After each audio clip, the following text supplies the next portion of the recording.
Friends, ഇന്ന് പറയാൻ പോകുന്നത് ഒരു കാറ്റഗറി 5 ഹരിക്കനെ പറ്റിയാണ്. അതായത് ഒരു കോസ്റ്റൽ ടൗൺ മുഴുവൻ വെള്ളത്തിനിടയിൽ.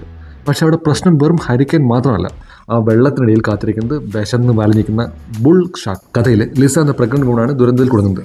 ഹരിക്കൻ അടിച്ചു വരുമ്പോൾ ടൗൺ മൊത്തം ഫ്ലഡിലാകുന്നു.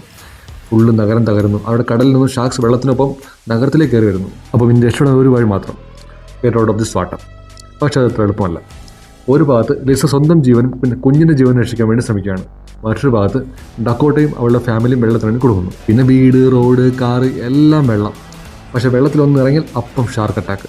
കൺസെപ്റ്റ് കേൾക്കുമ്പോൾ സംഭവം കിടിലമാണ്, ഹരിക്കൻ, ഫ്ലഡ്, ഷാർക്സ്. പക്ഷേ ഇവിടെയാണ് സിനിമയ്ക്ക് ചെറിയൊരു പ്രശ്നം. ഷാർക്ക് അറ്റാക്സ് ഒക്കെ ഉണ്ടെങ്കിലും സസ്പെൻസ് അത്ര സ്ട്രോങ് അല്ല. ചില സീൻസ് ജെന്യുവൻലി ത്രില്ലിംഗ് ആണ്, പക്ഷേ ചില സമയത്ത് തോന്നും എന്താ നടക്കുന്നത്, അങ്ങനെയൊക്കെ തോന്നിപ്പോകും. സ്റ്റോറിയിൽ വലിയ പുതുമയൊന്നുമില്ല.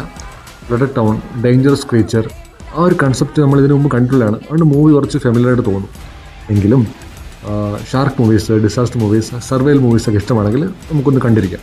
1.5 മണിക്കൂർ മാത്രമേ ഉള്ളൂ ഈ സിനിമയുടെ ദൈർഘ്യം. ഇത് നെറ്റ്ഫ്ലിക്സിൽ അവൈലബിൾ ആണ്. സിനിമയുടെ പേര് ത്രാഷ്. അപ്പോൾ നിങ്ങൾ കണ്ടിട്ട് നിങ്ങളുടെ അഭിപ്രായം പറയുക. അപ്പോൾ അടുത്തൊരു വീഡിയോ ആയിട്ടാണ്. ബൈ.